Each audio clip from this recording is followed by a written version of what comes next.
Good morning. We were speaking last time about the laws of Derech Eretz. So we were speaking about Derech Eretz when it comes to eating around other people. Now we're going to speak about Derech Eretz when it comes to being in Bet Knesset. A lot of times when a person comes to sit in the Bet Knesset, he wants to sit in a chair, but there's people sitting around. A person has to make sure to always make guests feel welcome, or people coming into the room feel welcome and be available to sit next to you or in a available chair. Sometimes the chair is in between two people, and he feels nervous and uncomfortable to go and squeeze into the chair. If a person will make a gesture, or give him a smile, or give him a good face to invite him to sit, then we could utilize all the seats.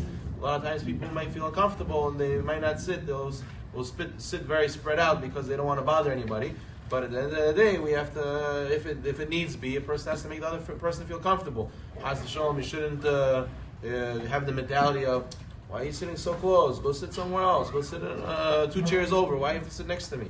Chas v'shalom, we have to realize that we're all brothers over here. We have to, your brother, he doesn't bother you if he sits next to you on your couch. Same thing, we're all our brothers in Am Yisrael. We have to make it welcoming and inviting, especially when guests come to the synagogue. So many people sometimes come from a different state, or they're not from here, and they feel lost, they feel uncomfortable. We have to ask them, hi, how are you? Where are you from? Or if there's anything you need, we can help you. Please come sit.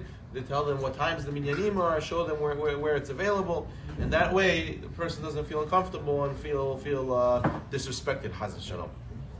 Even when a person, Chas v'shalom, has his own personal seat, we know that halacha is you should sit and pray in the same place every single day, preferably. If a person does so, has a makom kavua, then Elokei Avraham Ba'alei Be'ezro, a person will have the God of Abraham come and give him a special siyata d'shmaya. Nonetheless, if Chas v'shalom somebody takes your seat as a guest, he didn't know it's your seat and he took your seat, you shouldn't be makpid to kick him out of your chair. Even though, let's say, there's a synagogue that has names on the chairs, and a person sits in your chair and it says your name over there. Nonetheless, the Rashid Chochmah writes that it's from laws of Derech Eretz, it's not nice to kick somebody out of the chair. Even if it's your chair, you should find somewhere else.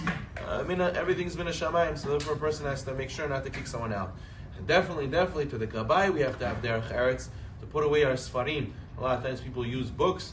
There's no permission to take books home from the Bet Knesset, first of all. Second of all, even after you use Sfarim for the Bet Knesset, whether it be Sidurim, Homashim, Gemarot, and all these things, the person has to put them back. Many times, the Avrechim, or many times other people are looking for these books. They're excited to read these books. They read these books all the time, and then the book is missing.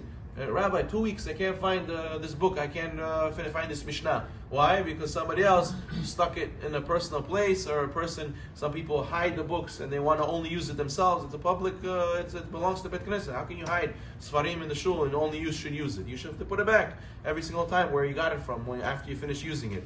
Or sometimes people forget about it, they put it somewhere and they forget about it, and then everyone's looking for it. We don't know where it is. Bitul Torah, we cannot study Torah because this book is missing. And definitely the Gabbai. There's a Gabbai who comes and fixes all the books, takes all the Sidurim, the people's stuff everywhere, all the Chumashim, people's stuff everywhere, and puts it on a cart, sitting there, putting it back on each shelf. So he does this out of the love of his heart. He's doing a mitzvah. But why should we make him suffer so much? Why should we go and, someone else will clean it? The person has to know in Bet Knesset, we shouldn't assume, there's janitors, whatever, they'll clean it. No, you spill, you make a mess, clean it up. You finish eating, pick up your plate, throw it away. You finish with your books, put it back also. The person will have to, Chas v'shalom, get judged for the Bitul Torah and wasting time of the other people who have to sit there cleaning up after you. And or Chas v'shalom not able to find the Sfarim because you didn't put it back. So therefore, even when being in Bet Knesset, there's a lot of Derech Eretz that a person has to pay attention to. Baruch Amen.